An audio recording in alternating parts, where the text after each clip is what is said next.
On September 9, 1349, in the fifth epoch, the end of the world began in Tengen City. A woman was screaming, and a destructive monster seemed to emerge from her. Someone tried to fight this monster to eliminate it, but unfortunately, the monster managed to defeat that person and knock them to the ground. Then the monster exploded, and the end of the world occurred. But suddenly, another person appeared, flying in the air, and strange things happened to him. It seemed that the person who had been fighting the monster reincarnated again in another person's body and returned to the past, to June 28, 1349. This person had a wound on his head that suddenly began to heal. We learned this person's name was Klein when a ghost called out to him, and Klein understood that he had returned to life again. The scene shifts to the home of two murdered people. Detectives arrived to investigate the matter. The detective stated that these two people were Leash and Naya, and they were killed either by suicide or black magic rituals and were sacrificed. Because of this, an evil power was awakened. These two people had a connection to Klein. We see Klein wearing his clothes and reading a diary belonging to the real Klein.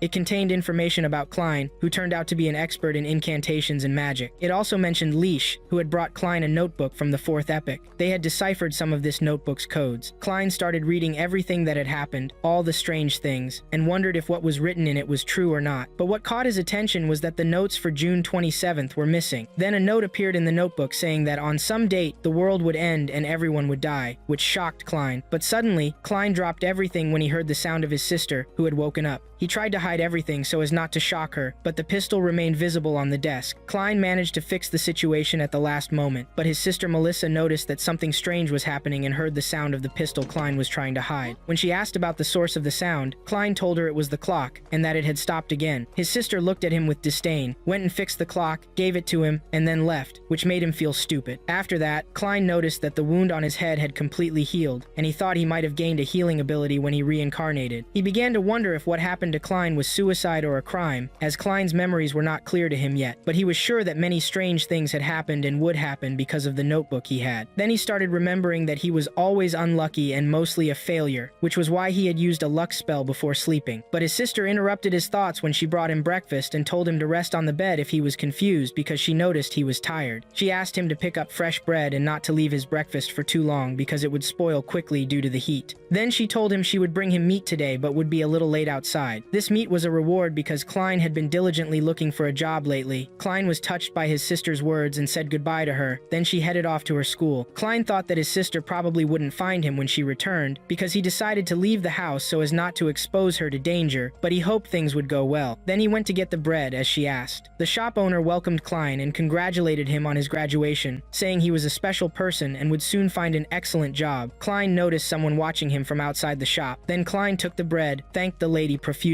and left. He walked through the city streets, observing everything. He was amazed by what he saw, and felt like he was in a parallel world compared to his previous life. As he walked, his attention was drawn to the sound of people playing cards, and he was surprised that they had games like the ones he used to play. Then he continued on his way and began thinking about what had happened to him and what kind of place he was in now. Meanwhile, a coin fell from him. When he tried to pick it up, he felt someone approaching him and immediately readied his pistol, but it turned out to be a clown inviting him to the circus. Klein accepted the invitation and the clown went on his way. However, he noticed people were following him, so he quickened his pace to evade them. Then he entered a tent to hide and observe the situation, but it turned out to be a fortune teller's tent, and she invited him to sit with her to know his future. Then we see the first person who was watching Klein heading towards him, but that person saw the other person, and then quickly left and moved away from Klein. During this, the fortune teller insisted that Klein sit down to know his future. She told him, "Since you're my first customer, it will be free." And indeed, Klein sat down. He asked the fortune teller if reading the cards was also free. The fortune teller became tense and said it was free, but Klein knew nothing was free in this world. He started shuffling the cards. The fortune teller asked him what he wanted to know, and he told her he wanted to know about his past, present, and future. The fortune teller began to draw 3 cards and placed them in front of Klein. She told him the first card was for his past, the second for his present, and the third for his future. She asked him which card he wanted to reveal first. The card was the Fool card, which is the start of the card sequence and signifies a new beginning. Meanwhile, the real fortune teller arrived, and it turned out the one present was a deceiver. The person who was watching Klein tried to enter the place, but Klein noticed him and quickly left. After that, Klein returned home and began preparations to perform perform the incantation. He put everything in its place, then moved to the center of the room and began the ritual. Papers around him started flying while he recited chants, but when he finished, he found that nothing had happened, and he was shocked. But suddenly Klein felt a headache and heard words being said, "Don't look for trouble." Then strange things started happening, and it seemed the incantation had succeeded. Red light streams appeared around Klein, who was screaming from intense pain. Then he suddenly found himself floating in a strange place with strange red spots and blue spots around him. These spots started swirling around Klein, but suddenly, the scene shifted to a strange woman also casting incantations in the name of the Hall family. We also see a strange person holding a bottle and also casting an incantation, and he seemed to feel something that shocked him. Then we see that the girl who was casting the incantation moved to the place where Klein was, she and the strange man too. It seemed the red spots belonged to the girl, and the blue spots belonged to the man. Then the girl asked Klein about the place they were in. Klein was shocked and didn't understand what was happening. He even thought he was the one who summoned the man and the girl using his incantation. Then the girl asked him if Klein was the owner of this world. After the girl said these words, Klein thought about them. Then a real world began to be built around them. Klein then thought that everything he thought and said actually happened, which meant he could use the gray fog. And indeed, he was able to use it. Klein thought that he truly seemed to be the master of this world. Meanwhile, the man asked him, "Who are you, sir? And where are we?" Klein began to think who he was. Was he really Klein or Zhou Mingrui? Then he went and sat on the ruler's chair, and the world completed its construction. Then Klein told the man and the girl, "You can call me the fool." The man said to him, "Sir Fool, who are you, and what will you do now? Because this is considered an intrusion." Then the girl said to him, "Have you achieved your goal? Can we go home now?" He told them, "Of course. If you want that and ask me now, I will send you home." Meanwhile, Klein was thinking about the personalities of the man and the woman because he couldn't see them clearly. He said the girl seemed like a naive teenager, while the man seemed like a mature and cautious person. The girl was happy and said she had always dreamed of such an adventure and asked what she could do to become a Beyonder. Let me tell you about the meaning of Beyonders. Beyonders are people who can acquire various supernatural abilities from 22 different abilities in the Beyonder pathway by taking certain potions that we will discover later, and by ascending the Beyonder pathway, which consists of a sequence of 9 levels. The lower the sequence number, the stronger the person becomes, meaning sequence 9 is the lowest rank and sequence 1 is the highest rank. Then we return to Klein, who didn't understand the meaning of Beyonders and had never heard of it before. So the fool used his intelligence and told the girl, "The other person can answer this question for you." The other person was surprised how the fool knew he knew the answer and told the girl, "You are from Lowen City. If you want to become a Beyonder, you first need to go and join the Church of Evernight or some other churches." He added, "Although there are some people who can never become Beyonders because they don't have the ability for it, Beyonders truly exist and fight the dangers of darkness." The girl said she wanted to become a Beyonder without losing her freedom, and that's what would happen if she joined a church. So he suggested she go and join a royal family or a noble family, but she couldn't do that either. She asked if there was another way. The man told her that, in fact, there was a way, and he had it, because he had 2 sequence 9 Beyonder potions, one called the Seafarer potion and one called the Spectator potion. He explained the advantages of each. Meanwhile, the fool was thinking, did his ability to summon these people and use the gray fog mean that he was already a Beyonder? Meanwhile, the girl told the fool that she had made a deal with the man and wanted him to be a witness, but she apologized that she had to attend other meetings, which shocked the fool because he didn't understand either. Then, the man said to him, "Sir, you have powers beyond our imagination, and we appreciate your choosing us, so let us handle the trivial matters you don't have time for." The fool was thinking that if he kept meeting with these people, many of his secrets would be exposed, but dealing with this mysterious world might help him get back home. So he agreed to the meetings and set a fixed time, Monday at 3 in the afternoon every week. The girl was happy and suggested that they use alias Escher, and the man too, because they couldn't use their real names. She suggested, since their leader used a false name from tarot cards, she would also pick one. She called herself Justice, and the man called himself the Hanged Man. At the same time, someone was knocking on Klein's room door in the real world, which made him lose focus, and the mysterious world around him started to fall apart, but he got control and brought things back. Then he said the meeting was over, and everyone returned to their real worlds. When Klein woke up, he realized the police were the ones knocking at the door. He hid the gun, went to open the door, and was shocked to see the person at the door was a detective. When he opened it, he was even more surprised the detective was the same guy who had been following him in the city. Klein said, "You were the one following me," and the detective smiled and said, "Let's say I was protecting you." Then the 2 detectives entered Klein's house. It seemed they had powers too and were considered transcenders, but we'll find out as the story goes on. The important thing was that Klein was shocked when he learned the news about Naya and Leash they had committed suicide, and he couldn't believe it. The detective told him that at first glance, the scene pointed to suicide, and he started asking if Klein had seen anything strange. Meanwhile, the other detective was reading Klein's notebook and came across the line, "Everyone will die," then asked Klein, who was shocked and didn't know what to say. He sat on the bed and said he couldn't remember anything. The detective said, "Enough of that. There's evidence you visited Mr. Dotto McGovern's house on the 27th. Klein said, "You probably won't believe me, but I don't remember anything except what's in my diary." The detective said the important thing was that Mr. McGovern had lost a gun, and he was sure they would find it here. Klein showed them where the gun was, and said that he woke up the day before and found the gun beside him, and he had blacked out like he was about to commit suicide. Since then, he had lost a lot of his memories. The detective said Klein's story fit with their conclusions, but even if they were sure he was telling the truth, they had to use their own ways to verify it, so they would send Klein to a spiritual medium to search his memories and check his story. The other detective said, generally, they were relieved that Klein was alive and healthy, since in incidents like this everyone is usually dead. Then the detectives left and took Klein with them, who was terrified and afraid they'd find out he was from another world. His thoughts were interrupted by a boy running away after stealing bread from a bakery, with the baker chasing him. Then, a detective caught the boy, but the boy tried to escape and dropped a stick on the horse, pulling the detective's carriage, which made things chaotic around them. Klein seized the opportunity and started running until he got far away, walking tiredly. At that moment, water was about to fall on him, but suddenly time stopped. Klein realized there was a transcender nearby and tried to escape. He thought he had succeeded when he got into a carriage and told the driver to move immediately. When he was sure he was away from the detectives, he asked the driver to stop, but the driver didn't and turned out to be one of the detectives. Suddenly, Klein woke up and thought he had been dreaming, but then the detective appeared again and introduced himself as the Night Falcon, Dan Smith. Klein was stunned by how Dan could manipulate his dreams. Dan told him that at night, they're much stronger. Klein didn't understand why Dan was talking in the plural. Suddenly, the world around them started moving in a weird way. Then a girl appeared behind Klein and choked him, telling him to relax and that she would be gentle. Then Klein blacked out, and when he woke up, he found himself in a strange place. He saw his father and mother, but the girl interrupted him and he realized this girl was the spiritual medium looking into his memories. Then the medium appeared and grabbed Klein, asking him about the Antigonus family's notebook, but he didn't remember. Then she asked what he was doing the day Leash and Naya were killed, so he pulled out his gun and shot himself. At that moment he woke up and heard the medium telling Dan that Klein was telling the truth. But as for the lost memories, they had disappeared like the souls of Leash and Naya, and she couldn't trace them. She also said she had never seen anything like this before, and asked Dan to be careful because it was dangerous. Then Dan said, since the notebook was still missing, Klein was still in danger, and they weren't his bodyguards and couldn't protect him. Then Dan offered Klein the chance to join them and become a transcender, which shocked Klein.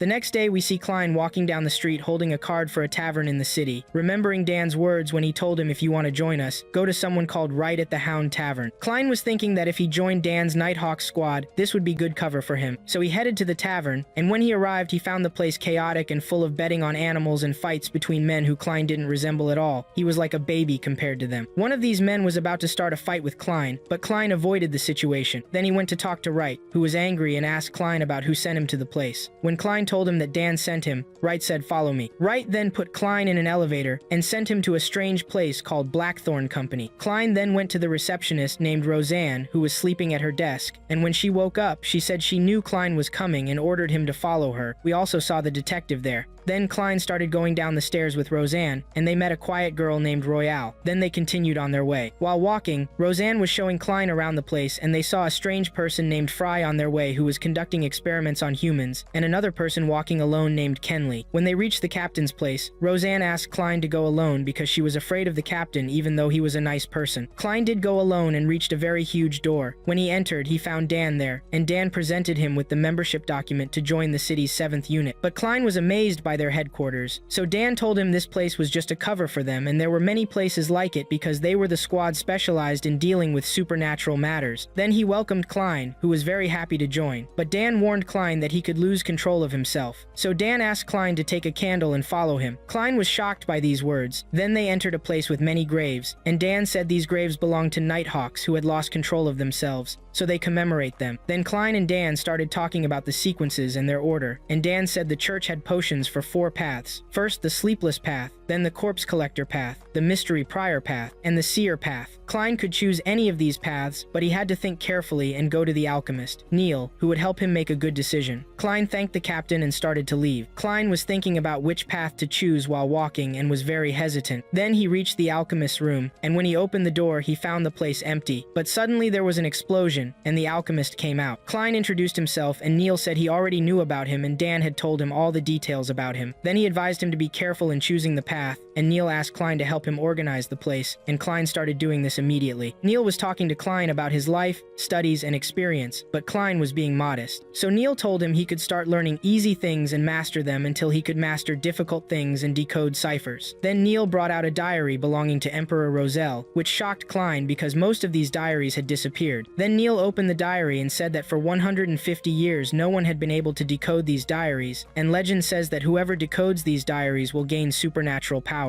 Neil said he had managed to decode some ciphers and showed them to Klein, but Klein was shocked because he found these diaries were written in Chinese, which was Klein's native language in his past life, allowing him to read these diaries easily. He began thinking about the king's life and its details, reading all the secrets he wrote and mentally interacting with them. In the end, he benefited greatly from this information, but Neil didn't understand why Klein was so distracted. When Klein tried to say he could decode some ciphers in these diaries, Neil burst out laughing and said Klein had youthful energy and thought he could do everything, but the matter was harder than he imagined. Of course, Klein didn't tell Neil that he understood what was written so his secret wouldn't be discovered, that he came from another world. Then Klein decided to take the seer path like his predecessors he learned about from the king's diaries. Neil was shocked by this choice and told Klein that if he took the potion and followed this path, there was no going back. Klein said he was confident in his decision, so Neil said, since you've decided which path to take, let's start the ritual right away. He brought out the tools and started making the potion, and its ingredients were really strange. Even when he finished, it produced a strange explosion, and Neil was shocked by its appearance and smell, and doubted it was drinkable. But Neil started teasing Klein, which made Klein a little embarrassed. But after that, Neil advised Klein to drink the potion without hesitation so it wouldn't be bad for him. Then Klein looked at the potion, made his decision, and drank it quickly. The effects began flowing through his veins, and Klein felt strange things. Then Neil told him the potion's power was starting to show, and he should imagine something that exists in this world. Klein succeeded in this. Then Neil asked him to imagine something that doesn't exist in this world. When Klein tried to do this, strange things started happening like explosions and weather changes. Neil was asking Klein to hold himself together and control himself, while Klein was imagining a rocket from his old life, and this was the reason for what was happening. Neil was trying to help Klein as much as possible, and Klein was able to imagine the rocket and was standing on it as it flew. Then Klein fell into his thoughts and finally imagined a spacesuit, which made the place around Neil and Klein collapse. Neil tried to calm the situation, and finally Klein was able to succeed in the test. His eye color changed and he became a real seer. Neil congratulated him on his success and said he was a promising young man. Klein could see Neil's spirit, and Neil told him he could now see people's spirits and know everything about them, like their health condition, for example. But Klein was shocked when he saw two huge eyes above Neil. But Neil told him, don't worry, maybe they represent the weather. But Klein saw a person fading in the background. After what happened, Klein became exhausted, so Neil advised him not to use his power too much because it exhausts his spirit and could cause Klein to see illusions. He told him that Leonard at the beginning of using his power used it too much until he fell on the stairs, so Klein must use his power carefully. Neil told Klein how to turn his power on and off, saying he should tap the spot between his eyebrows twice. When Klein did this, it worked, and his power stopped and his eyes returned to normal. Then Neil gave Klein some instructions about using his power in different ways, and said they should be satisfied with this much today. But before he left, he had to receive his equipment, which was a gun and special bullets for killing demons. He told him to ask Dan for compensation, and Klein was happy. Then Klein went to Dan, and Dan was giving him advice and instructions, telling him that with power and distinction comes danger, so he must manage things well, and not interfere in matters that don't concern him. Then he told him his salary was £3 per week and gave him a full month's salary in advance, £12. Klein was happy about this and said to himself that he had finally overcome poverty. After that, we see Klein buying a staff and new clothes and starting to wander around the city. While he was walking, a carriage suddenly stopped next to him and the person riding it ordered him to get in. It turned out that the person in the carriage was Leonard, who gave Klein a picture of a boy named Elliot, the son of a famous merchant. This boy had been kidnapped that morning, and they needed to investigate the matter. This made Klein wonder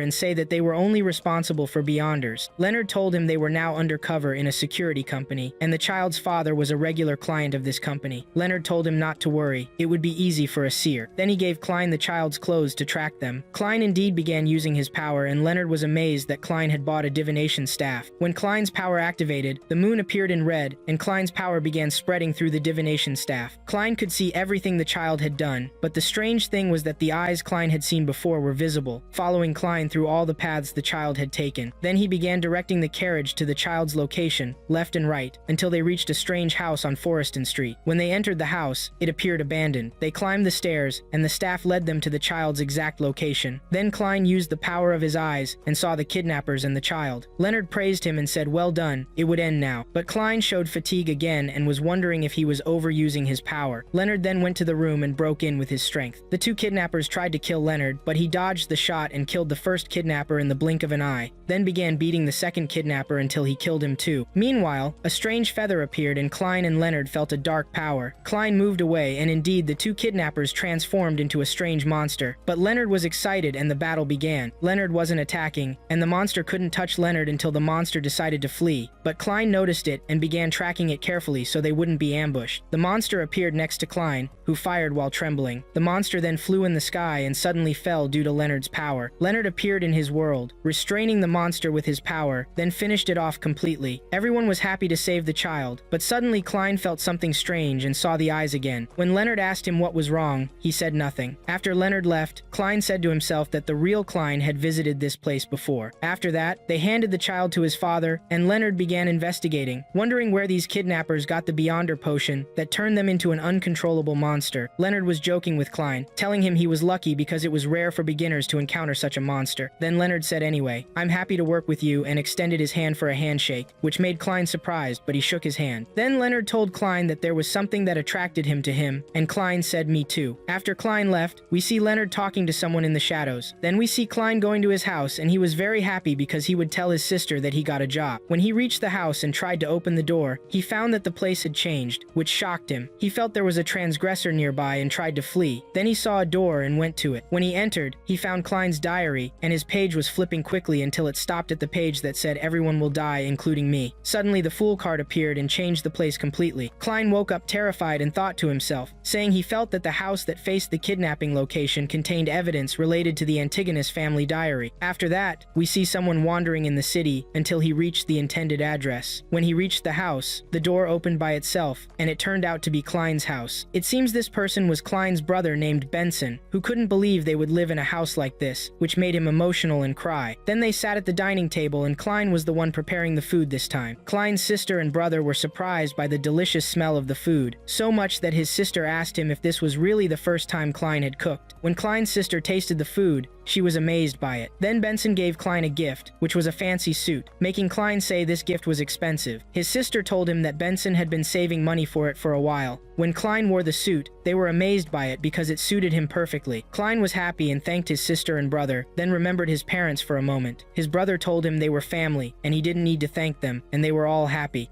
Next, we see the person who was monitoring Klein being tortured by Dan. He managed to find the location of the Antigonus family's memoirs. From the seal on his neck, they knew he was from the Secret Order organization, which is responsible for leaking the Antigonus family memoirs. Leonard then said it was no wonder this person was monitoring Klein, and if the organization wanted something, they wouldn't give it up easily. So Dan decided they must find the memoirs as soon as possible before the Secret Order organization does. Then Dan's assistant came and informed him that Klein had found a clue about the memoir. We see Klein went to a place with a dead woman and couldn't handle it, but Commander Dan helped him. Leonard found a message that read, "I came here and received the memoir." But during their search, they didn't find the memoir, and they also learned that the deceased person's son had disappeared. So Leonard took out a picture of this person and gave it to Klein, who used his staff and power to find this person's location. When Klein started using his power, his staff began to move strangely and was about to hit him, but Dan intervened and grabbed it, saying there was a powerful force interfering so they wouldn't know the location of Pepper, the deceased person's son. So Dan will ask for help from the Knights Templar, as there are many ways to find someone's location. After that, they moved to a strange place, and he was given the Topaz Pendulum, a pendulum that helps amplify communication between spirits and will greatly help Klein in his mission today. We learned that the Knights Templar allowed the use of a dangerous level 2 tool to help them find Pepper, and this tool is now being brought to Tengen City. It's a sealed artifact, a rare item used by transgressors. Some of these tools have mystical power, while others have destructive power, which is why they are placed behind certain barriers barriers in different places. By the way, level 2 means it's a dangerous tool. Then we see the team members arrived with the tool. Dan then introduced Klein to the rest of the Nighthawks members, then introduced the other members. First Harrison, nicknamed the Nightmare from Sequence 7, then Borgia, the Gravedigger from Sequence 8, and finally Daly, the Spirit Medium from Sequence 7, who was welcoming Klein. But Harrison objected to Klein coming on this mission because it was dangerous, and Klein's offensive power was 0. But what concerned Dan at the time was the artifact. When he learned they would use this artifact on the mission, he objected because it was considered a great risk. But Harrison said they were searching for Pepper, and there was a rumor he was from the Antigonus family. If this rumor was true, they wouldn't be able to find him without a tool made by that family.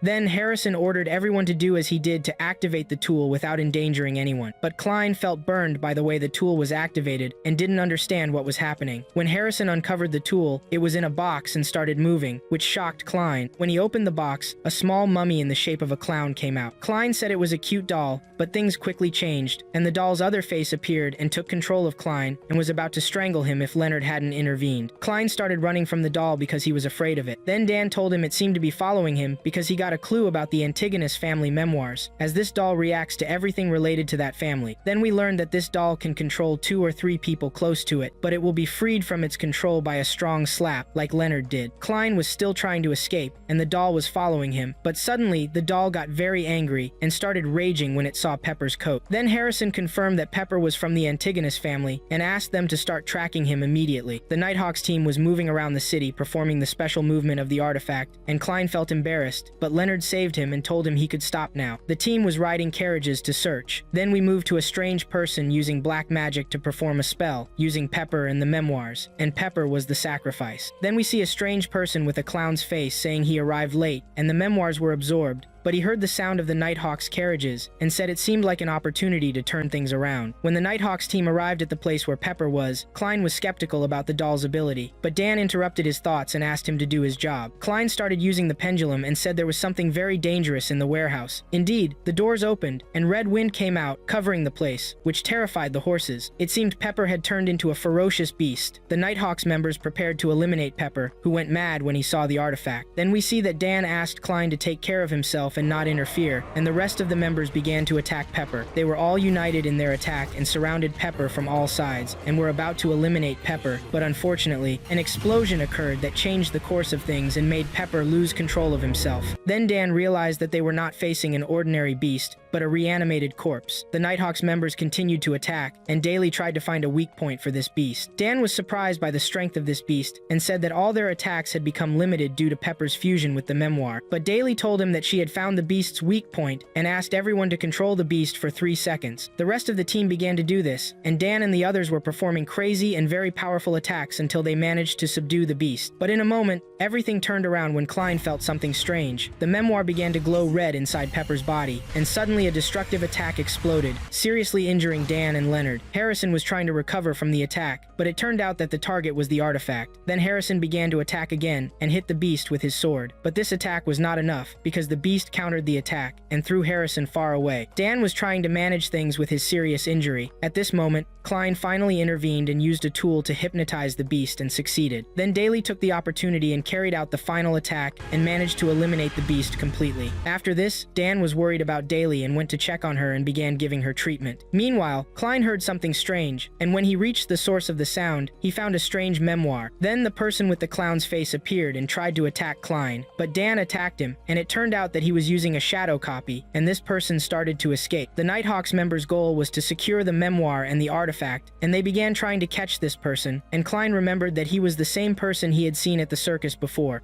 The battle between Harrison and this clown was really intense, but Harrison couldn't hit him, even when Leonard intervened. The clown then launched an explosive attack from his face, and none of the Nighthawks could land a hit. Klein was amazed by this, so he analyzed the clown's movements, came up with an idea, tried it, and actually managed to hit him. The clown decided to unleash his power and tried to attack Klein. All the Nighthawks members rushed to protect him, but they discovered the attacker was a clone. The real person was standing far away, targeting the ancient artifact. He succeeded in his plan and hit the artifact, causing the bag to open and the doll to emerge again, taking control of the surroundings. This time, the doll took control of everyone in the place. Klein was trying to save himself and started thinking about using the fog spell and going to his own world. He began chanting until it worked. He then started to think that the doll's power had increased because of the notebook, and the clown-faced person's goal from the beginning was to release this doll to bring everyone under his control. He also thought that if he stayed in this world for too long, his friends would get hurt. So, he decided to use the pendulum to cast a spell and safely return to his friends. When he returned, he found the clown talking to him, wanting to make a deal. If Klein handed over the Antigonus family's notebooks, he would release him and his friends. To prove himself, the clown offered a gift, a method to advance to Sequence 8. Klein wondered if what he was saying was true or false, and was hesitant, not understanding what was happening. The clown tried to deceive Klein, telling him all his friends were asleep and what happened would be a secret between them. However, Leonard was aware of what was happening and wanted a quick response from Klein because their time was running out. Then, the clown told Klein something that shocked him, but we didn't hear it. He used a strange weapon and was about to touch Klein with it, but Klein grabbed the weapon, which shocked the clown. Klein began to seize the opportunity and attack. We then saw that the doll's influence hadn't ended. The doll controlled the clown, which Klein used to his advantage, finishing him off with 2 shots to the neck and head. It turned out that this clown was part of the secret order. Suddenly, the clown stood up again, said Hornasis, and then died. After that, the battle ended, and they regained control of the ancient artifact. Everyone began to check on each other. Then, Leonard went to Klein and told him that he had wanted to save him, but Klein was the one who saved everyone. He then whispered in Klein's ear that he had been aware of what was happening, which made Klein call him a narcissist. After that, they returned the ancient weapon to its place, and the mission was successfully completed. Dan told Klein that he knew Klein was curious about what was in the notebook, but the first Templars needed to check the notebook first, and then they would let Klein see its contents. Dan began to praise Klein, telling him his performance was outstanding, he saved everyone, and thwarted the Secret Order's plan. He also told him that he would inform the Templars of his excellence, and that Klein would soon become a permanent employee. Klein was surprised that the person who did all this knew the notebook would generate dangerous power, so why didn't he do all this away from Tingen? Dan told him that people with evil plans always make wrong decisions. Then Klein looked at the clown's corpse and was shocked that he had killed someone. Commander Dan comforted him, telling him that his killing was necessary to save many lives, and he needed to grasp that. Here, Klein says what the clown told him before his death, that he knows that Sequence 8, the corresponding diviner, is the clown. After that, the rest of the Nighthawks met to say goodbye. Here, Harrison began to acknowledge Klein's strength, telling him, "You are the first person from Sequence 9 to defeat someone from Sequence 7. Your performance was truly amazing." Klein justified that everything was just luck, but Leonard began to analyze the matter, which annoyed Klein, and he said it was just luck, nothing more. In the end, Harrison said that Klein was the most skilled diviner he had ever met, and had a bright future ahead of him, which made Klein blush. Strange things were happening to Klein, which made Dan ask him to rest. Klein began to think about everything that had happened, and decided it was time to go to the collector and visit his teacher. We then moved to the university, where Klein was talking to history teacher Eggers, and asking him about Hornakis. Klein began to recount everything that had happened to him regarding the Antigonus family notebook and Hornasis Mountains. The teacher told him he had heard something similar before, which excited Klein, but the teacher dampened his spirits, saying it might just be a similarity in word roots, nothing more. Klein asked the teacher to contact him if he got any information about these matters, and the teacher agreed. Then Klein decided to leave, and the teacher thanked him for his gift. Klein told him that he was the one who should be thanked for his years of teaching. The teacher told him to be careful in his work, because there were forbidden areas that Klein should not interfere with, so he wouldn't suffer bad luck. Klein told him he would take that into consideration. After Klein left, the teacher began to think about the conversation, and a tattoo appeared behind his ear, but it wasn't clear. Then a strange power began to emerge from the teacher's shadow, and it seemed he was one of the Transcenders, but Klein didn't know this.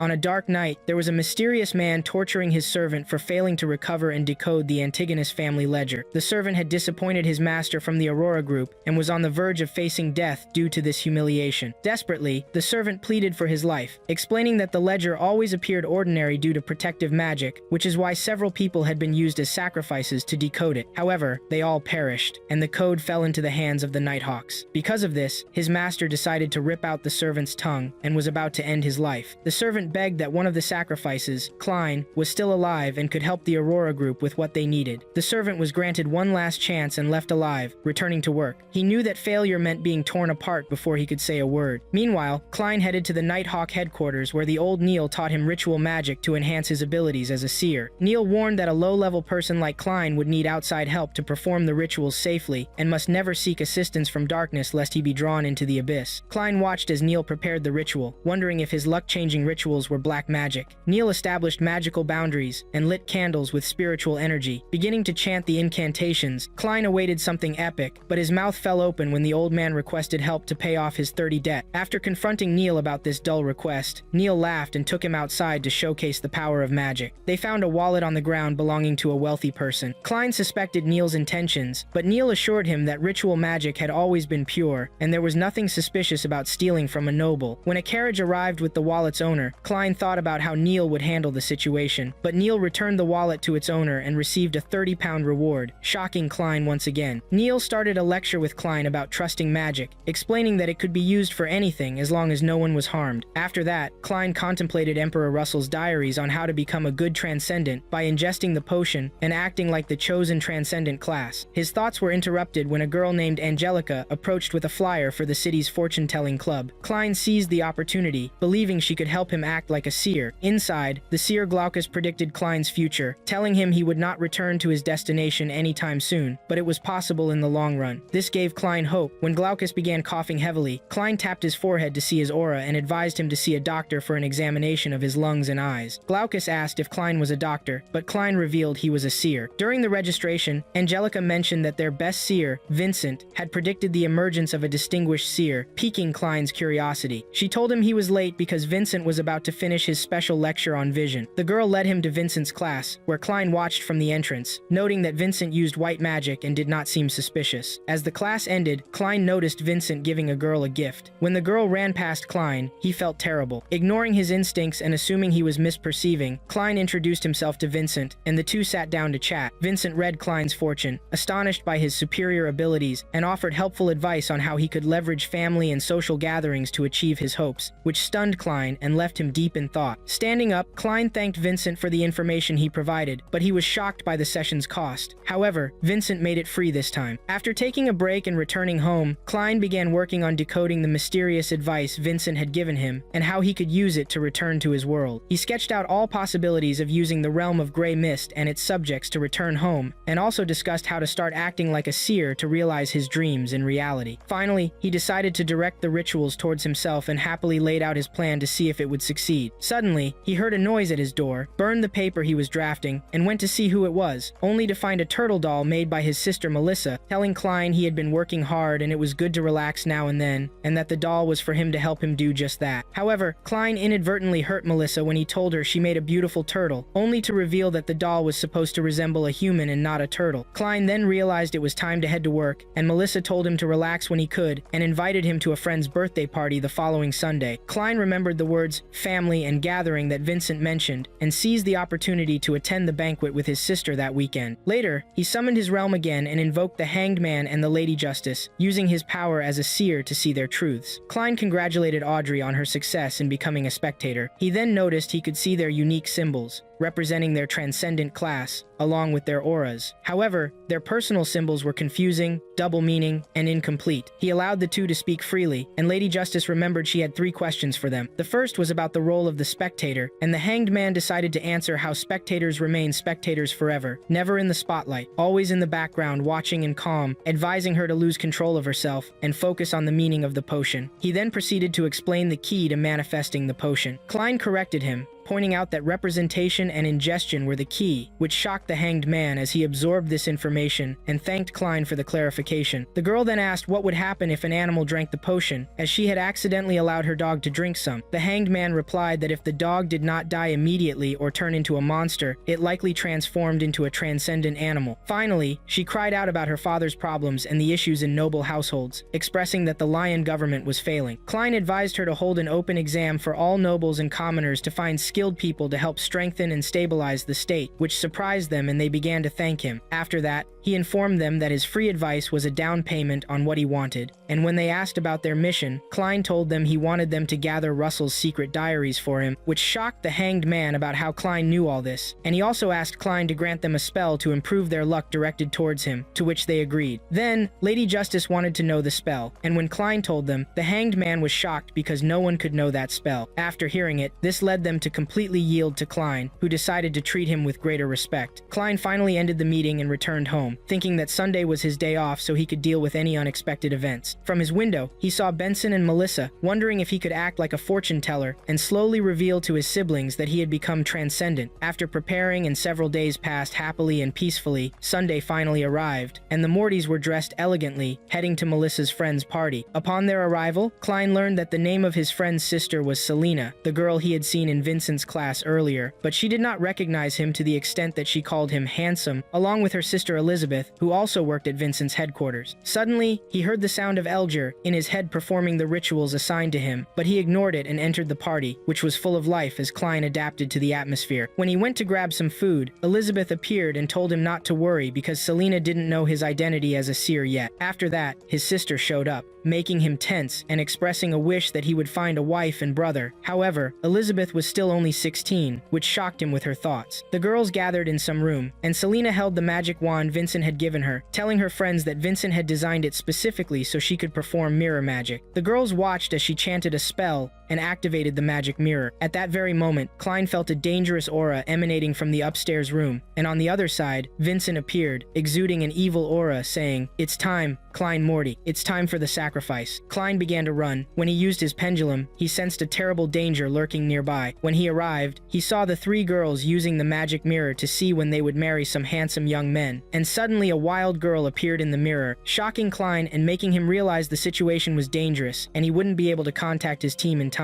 Klein noticed it would be difficult to safely pull the girls away from the mirror. It was already too late for Selena, and it seemed something had happened to her. He remembered that he could perform rituals just as Neil had taught him, and began searching for the necessary supplies to perform the ritual, noticing they were all in the room where the girls were, and he had to be quick before the bodies began to fall. But unfortunately, due to the spell and the mirror, Selena hypnotized her friends and transformed into a monster, wanting to hunt Klein, who tried to rush and perform the ritual. He gathered the tools and began chanting when he was close to succeeding in saving the situation, but Vincent used his power and charged Selena with some strength. Indeed, Selena stopped Klein before he could finish and started drawing his spiritual energy from him, while Vincent began speaking through Selena's body, angrily questioning Klein about everything he knew and had discovered regarding the Antigonus family ledger. All Klein could think about was his sister, feeling regretful that he would be the reason Melissa could never grow up. Just when he was about to lose hope, he heard Lady Justice's voice performing her rituals, giving Klein a much-needed boost of strength. He broke free from Selena's power, and then Vincent, in anger, decided to use his last card, tearing off his arm as a magical offering in a desperate attempt to eliminate Klein. But it was too late. Klein used the rest of his power to complete his incantation to save Selena and cleanse her from the evil force. In the end, he succeeded in destroying the evil force with his bullet, severing the connection between Selena and Vincent, returning Selena to her normal self, and Klein vowed to himself never to involve his family in mysterious and unknown matters again. After that, we see Vincent trying to escape before his master could end his life, but his master appeared right at his door and crushed him like a fly. Later, Klein took Dan to the fortune-telling club and told him that Vincent was the one who gifted Selena the mirror, so he might be part of the Aurora group. When they arrived, they found Vincent's corpse with his arm torn off, and Klein confirmed that the spells there matched those on Selena's mirror. Then Dan used his magical abilities to take a glance at the group's evil entity, facing a shackled creature with one eye. Meanwhile, Lady Justice in Leon awoke on her birthday, and her servants brought her clothes to get her ready. After she was prepared, she was very happy and celebrated with her dog Susie, who was the biggest shock to her when she found out he could now speak like a human due to drinking the potion.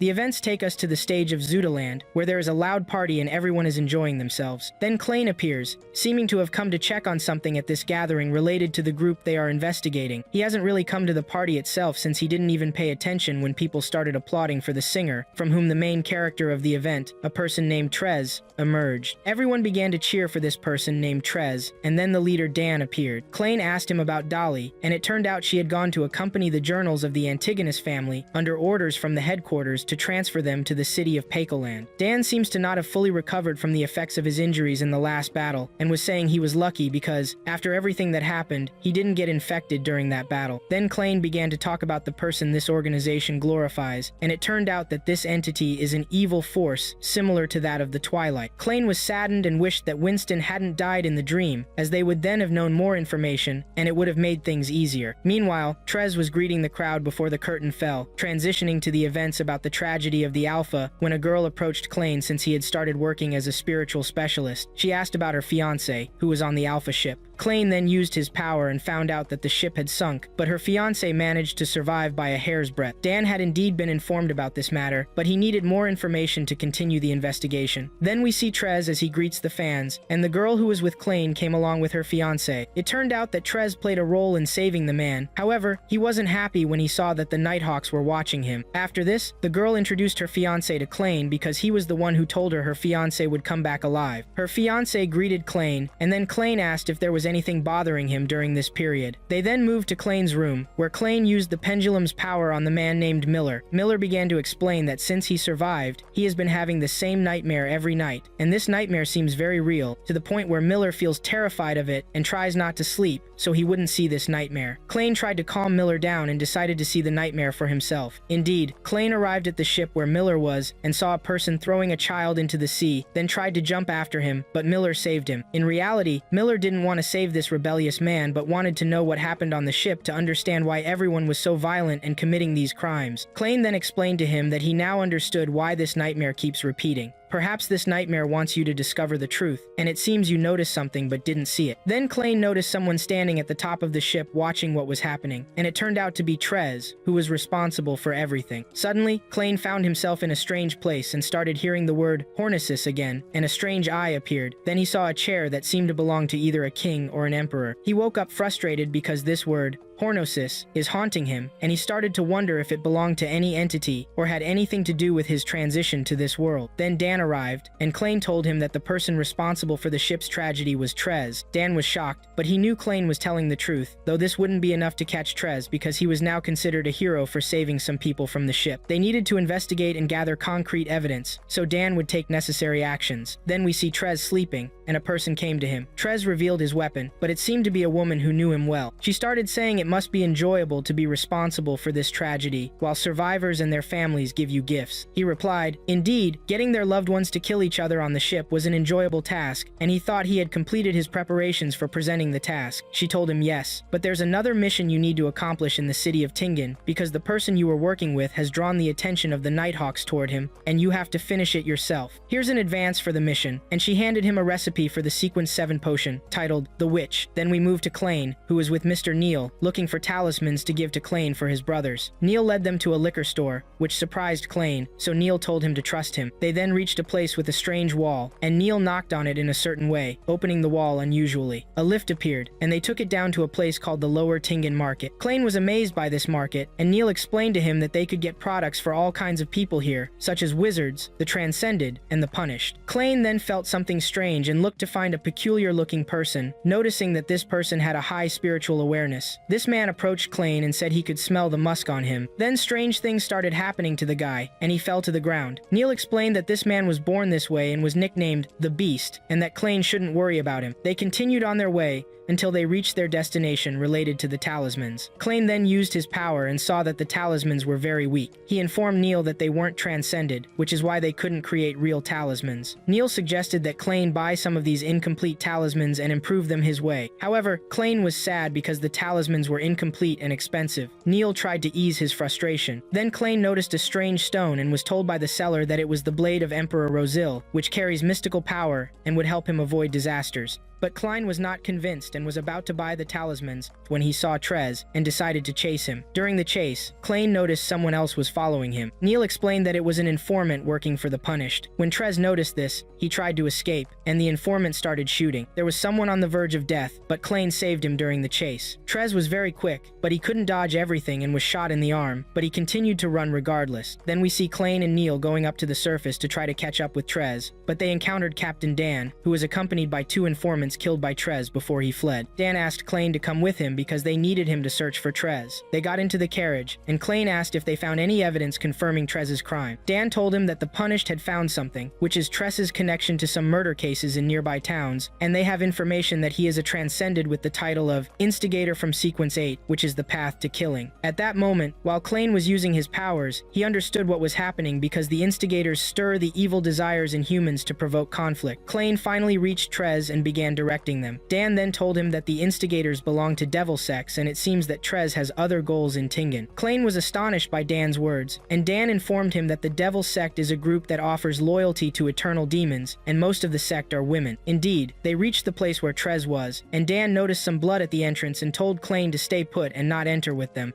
Klein stood outside, worried about Triss because his next dose for Sequence 7 was only suitable for females. Then, people inside the building started coming out due to the Nighthawks squad. A girl accidentally bumped into Klein, but she seemed to have some suspicions. Klein tried to help her, but she told him she was fine and just felt a little dizzy. Then Klein used his power and seemed to notice something, but Dan interrupted his thoughts and pointed out that they hadn't found Triss. After these events, Triss disappeared without a trace, and they put up a wanted poster for him. They searched for days, but to no avail. Because of this, the operation was halted, and things were quiet for a while. Klein was promoted to a full-time worker and started earning £6 a week, which made him very happy. He also practiced his hobby as a fortune teller in his free time to digest his dose well. In the tarot group, the Hanged Man's position seemed to have shifted slightly towards the Fool after using the 3 honorary names, and the talismans were successfully completed. But Klein's sister was surprised because she wasn't convinced that the talisman prices were cheap, as Klein had told her. Klein continued his combat training and mysticism studies. He was very exhausted, and things were calm for a while until the supposed day came, and Linwood knocked on Klein's door to summon him for a new mission. It seemed something suspicious was happening in Tengen City because the death rate had increased 5-fold. But the strange thing was that all the deaths were natural, so the matter was assigned to the Nighthawks. The Nighthawks began collecting evidence amid the continuing tragic deaths. Even a businessman set fire to his workplace to get revenge on his employees. There was a commonality among the deceased. Most of them were sick or homeless, and they were all on the verge of death to begin with. Klein was sad for one of the ladies and gave her daughter some money, because this family's situation was similar to his own, and if it weren't for his brother's hard work, Klein wouldn't be here today. Klein used his ability to see what happened, and it turned out that a woman had touched the deceased lady's back in a strange way a little before her death. It seemed this was what the Nighthawks had already concluded. A young woman's hand was involved in most of the deaths, and we see someone playing with dolls. It seems there's black magic. On the other hand, Dan was sure Triss had a hand in it and suspected he was cooperating with this woman, as most of the Devil's sect were women. Klein was thinking about something, and it seemed Leonard had also discovered this thing. Then Leonard asked him and Klein to say what they had. Klein began to explain his theory. All the deceased, whether someone was responsible for their deaths or not, were already on the verge of death, but their lives were taken by force by someone, as if they were being offered as sacrifices to summon evil demons or to perform a widespread curse. And it seems this is why the Devil's sect is in Tengen City. Everyone agreed to this theory, and Leonard began to ingratiate himself with Klein, telling him he was happy they had reached a conclusion together and that they seemed to be the main heroes. Klein was surprised that Leonard called himself a main hero, which made Klein ask Leonard why he said that. Leonard told him everyone has their own secrets, but as long as you, Klein, don't threaten the Nighthawk squad, you'll remain my colleague. Then Dan was sure that what was happening was a ritual for something bad, so they had to find the location of this ritual immediately. So Leonard gave Klein an item belonging to one of the deceased to track it. Killian began using his power until he reached a place that shocked him. The squad headed there, but there was interference with Klein's power preventing him from seeing the place clearly and reaching it. So they narrowed down the search because, after thinking, they deduced the likely location of the person who would be eliminated next. And indeed, they reached the place, and Dan praised Klein's abilities, then explained that they would use the nightmare ability so that Leonard and those with him could attack. They began to carry out the plan. There was a girl in the house who felt something strange, but when she looked out the window, she didn't see anything. Then she took out a bottle and took out powder from it and performed a disappearance spell and went out and began to explore the place until she found a Nighthawks member and eliminated him. When the member disappeared, she understood she was in a nightmare. Leonard seized the opportunity and began to attack and managed to hit the girl and throw her away. Dan was about to catch her, but she cast a spell and managed to get out of the nightmare. A real battle began between her and the Nighthawks members. Klein noticed that the girl had exited Dan's nightmare. Then Dan asked him not to approach the house no matter what happened, and if he faced any danger, he should retreat. Klein was shocked that the Nighthawks members from Sequence 8 were unable to eliminate this girl, and when Leonard hit her, it turned out she was using a replacement spell, and her body transformed into parts heading towards Leonard to eliminate him, but Dan intervened at the right time. It turned out that the girl was watching everything happening from behind the window. Then she left her room and went to the doll place and began to perform a ritual to summon the demon of chaos. The situation was unstable and began to become more dangerous. There was a fierce battle in the place, and it seemed Dan was injured, but he broke free from the injury and entered the house, but there were also attacks directed at him. Then he saw the eternal demoness who was attacking him, so he unleashed his power, but unfortunately, this worsened his illness until blood came out of his mouth. Then the girl escaped outside and managed to injure Leonard with a rose as well. Then she disappeared, and her rose came out with Leonard's blood. Leonard tried to chase her, but to no avail. Then we see that the girl used the rose to curse Leonard with black magic. Then Boynard pulled out hair from his head and a nail from his hand and cast a spell to survive what was happening. And indeed, the girl thought she had eliminated Leonard, but he survived. Klein was using his power to see the girl and remembered that she was the girl who fell in front of him when they were chasing Triss. But what surprised Klein was that the girl greatly resembled Triss, which made Leonard say that this girl was Triss. The other members were surprised and asked why Triss was disguised as a woman. Klein explained to them that he had transformed into a woman and had not disguised himself, and this explains his disappearance. Dan was shocked, but the conclusion was logical because all members of this sect were women. But the bigger shock was that Dan learned that all the women in this sect were high-ranking men who had transformed into women. After that, we see Triss riding the train, and everyone stares at him because he is now a beautiful woman. Even when he decided to light his cigarette, many men who wanted help appeared.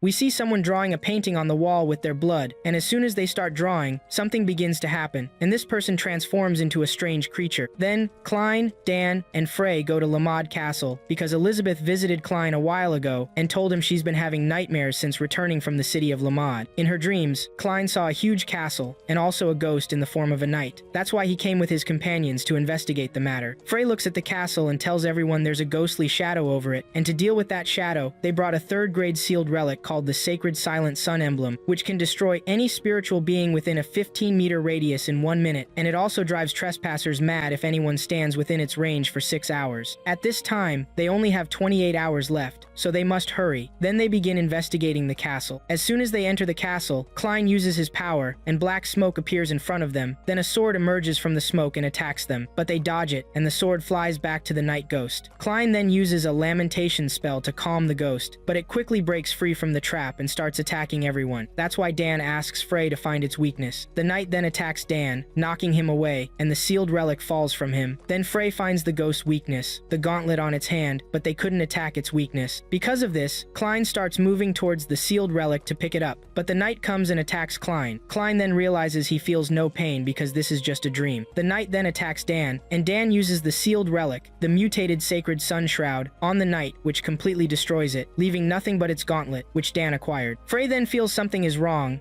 and tells the leader that this ghost was very powerful and couldn't be this strong unless it had been here for centuries. This castle is very old, and this ghost wasn't connected to it. So, this ghost definitely arrived recently. Then Klein finds a 1,000-year-old picture belonging to the castle's vanished owner. Then Klein finds that his face exactly resembles his teacher, Isaac, which makes him start thinking about Isaac. He suspected his teacher was an evil person, but dismisses that idea. After that, they decide to investigate the place for some extra time to make sure everything is okay, so Dan asks everyone to take turns guarding every 2 hours. After giving the sealed relic to Klein, Dan goes to rest a bit with Frey. Klein then looks at the sealed relic and says to himself, "This sealed relic works well against spiritual monsters, and it's mentioned in the files that this relic belongs to Entis and is connected to the path of the sun, but no one knows its origin or where it came from. But if I examine it with the gray fog, I might be able to learn more about it." Klein then takes the relic and goes with it to the gray fog. Then he used his power and began searching for the relic's origin, reaching the place where it was born, where there was a person holding the relic, and a golden liquid began to enter the relic. Then something strange happened, and the person holding the relic disappeared. Klein didn't understand anything, but noticed the golden substance. So he reviewed the events and approached a point of the golden substance. After Klein touched that thing, he went to a strange place where there was only flames until he saw the sun directly in front of him, and he and his body began to burn, along with everything around him. But the gray fog came and saved him, and he started wondering, did the prophecy take me directly to the sun? I was completely burned, and if the gray fog hadn't helped me, I would have burned to ashes. I must perform the prophecy carefully next time, or I'll be in great danger. But Klein's injuries suddenly heal completely, and he starts seeing different sequences of the path of the sun. And because he endured the sun's flames for 1 minute, he gets a reward. The potion formula for the 4th sequence of the path of the sun, which shocks him because it's a higher sequence, and he receives a warning not to look at these flames that way again. Klein becomes very happy because of what happened, and says he should repeat this again to benefit even more. With the help of the gray fog, he fixes everything, and returns outside before they find out. Fortunately, nothing strange happened, and Klein decided not to take such risks again. After that, they return since their mission is over, and Dan tells Klein he should rest because he did a good job. Then Klein receives a message telling him that Isaac has information about Hornesis, and Klein goes to meet him. But Klein was thinking about that picture in the castle. He wonders to himself if Isaac had anything to do with it. He then goes to Isaac's room, where Isaac isn't present. But Klein sees a painting made of blood on the wall, which belongs to the same castle they came from after the investigation, which frightens Klein. After that, Isaac arrives and tells Klein he's been having strange dreams, and when he wakes up, he sees that he's already drawn the painting. Then Isaac asks Klein to come visit. Then Isaac gives Klein a book about Hornesis, and Klein takes it and wants to leave. But Isaac asks him to read the book there because it belongs to the university, and Klein can't take it outside. Then Isaac asks Klein to sit down and calm down because he seems nervous. Then Klein starts reading the book and sees the same palace he saw in his dreams, and he learns that the Hornesis mountain range in the middle of the northern continent separates the Kingdom of Lan and the Republic of Entis, and that an ancient nation was there many years ago. This makes Klein think that the nation in the book might be the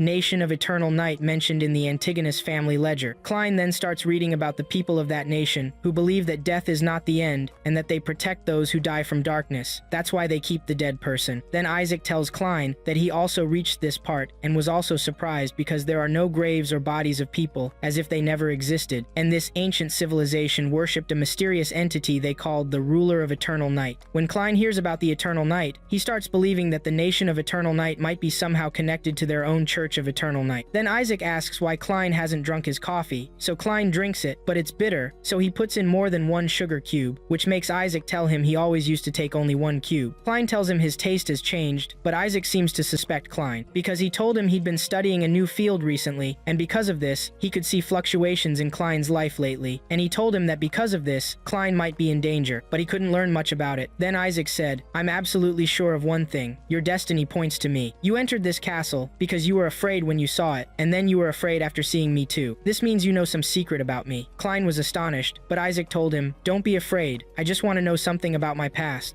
Klein decided to head to the castle. He was very nervous and brought Isaac with him, as their divinations revealed that it would be safe to take him there. In fact, Isaac would save him once, as long as Klein didn't reveal his secrets to the Nighthawks. Isaac was surprised because the castle in his dreams wasn't so ruined, and he was remembering what he had seen in his dreams. When they reached the castle and Isaac stepped through its ancient gate, he suddenly stopped. He told Klein that he had seen this place in his dreams before, and that his child was always here, playing with a huge sword in its courtyards. When Klein heard this, he realized the ghost they had killed might have been Isaac's son. Isaac began to wander around the castle until he found the old knight's sword. As soon as he picked it up, a strong wind blew, and the place began to return to its original state. In that moment, Klein saw Isaac's dreams and memories saw the child playing with the sword in the same spot. But suddenly, Isaac's health weakened slightly, ending the vision. Klein went to check on Isaac, but a secret passage suddenly opened in the wall, with a foul smell coming from it. Klein and Isaac entered the dark passage. The scene was horrifying. They walked until they reached an old tomb, and when Klein saw it, he realized someone had tampered with it. With trembling hands, Isaac opened the tomb, and inside, he found the ghost's body, which the Nighthawks had previously destroyed. When Isaac saw his son's body, his anger flared, and he knocked Klein away. All the spirits in the castle began to gather in that room. Klein wondered why, since they had completely cleansed the place. What were all these spirits doing here? It seemed all these spirits now belonged to Isaac. Klein was suddenly pulled into a vision of the past, where he saw soldiers gathering dead bodies and starting to burn them. But suddenly, the soldiers began to flee because Isaac's dead body had come back to life from the middle of the flames. Klein was shocked. An old woman had predicted that this kind of magic would bring suffering, disaster, and death to everyone. After that, the soldiers fiercely attacked Isaac. He raised his sword and began to kill them one by one with superhuman strength and without mercy. But there were many soldiers, and they started to overwhelm Isaac with their numbers. Just as they were about to kill him, a huge skeleton appeared to help him. This was the monster Isaac had a contract with, as he was a sequence 2 of the death pathway. Then, Isaac and the skeleton killed all the soldiers and continued to win his successive battles bravely, becoming a commander of soldiers. This earned him the title of Baron of Limoges. Isaac then began to spend time with his family, but after a while, because of his curse, his army became undead, and his wife was also on the verge of death. Klein didn't understand what was happening. Then the child came and tried to talk to his father, Isaac, but Isaac couldn't control himself and accidentally attacked his son, knocking him far away. Because of this, Isaac decided to leave his son and wife and go far away so he wouldn't harm them. He started walking into the forest, giving up everything. His son tried to call out to him, but Isaac kept on his way. After that, we see Klein trying to wake Isaac up, and he succeeded. Things calmed down. Klein looked at the ghost's body but found its skull was missing. Isaac then realized his son's head had been missing for 3 months. He was furious and decided that whoever stole his son's head would die a very painful death. Isaac began to try to find his son's skull by using his blood, and that blood hit Klein directly, making him unable to understand anything. After that, they arrived at a different place with a huge door. As soon as the door opened, many skulls came out. Isaac was looking for his son's head but couldn't find it. Here, Klein again noticed the invisible feather. Isaac was talking to Klein, telling him he felt the same thing that would change his destiny. Then they went to bury Isaac's son's body. Isaac buried his son's body with his own hands. Then Klein asked him, "Do you remember your life now?" But Isaac told him, "No, only some fragments of memories have returned now, but I don't remember anything real because every few decades I fall into a deep slumber, and when I wake up, I don't remember anything, but I know my identity because I still have my name, my basic knowledge, and my identity documents. After that, I dreamt as if I had lived many lives and excelled in all of them in the end. Now I remember that it wasn't a dream but a reality. Maybe this is because I'm connected to death, and maybe my loneliness is the curse of a long life." Then Isaac looked at Klein and thanked him for bringing back his memories, saying, "You don't know how it feels to have no past. It's like a ship at sea with no destination, but I've finally found my way." Klein began to feel that he was somehow like Isaac. He said to himself, "I am also alone in this world." But when he got home, Klein remembered that he now has Benson and Melissa. Even if he wasn't the real Klein, he still wanted to spend happy moments with them so he could create beautiful memories, because in the end, he would leave this world.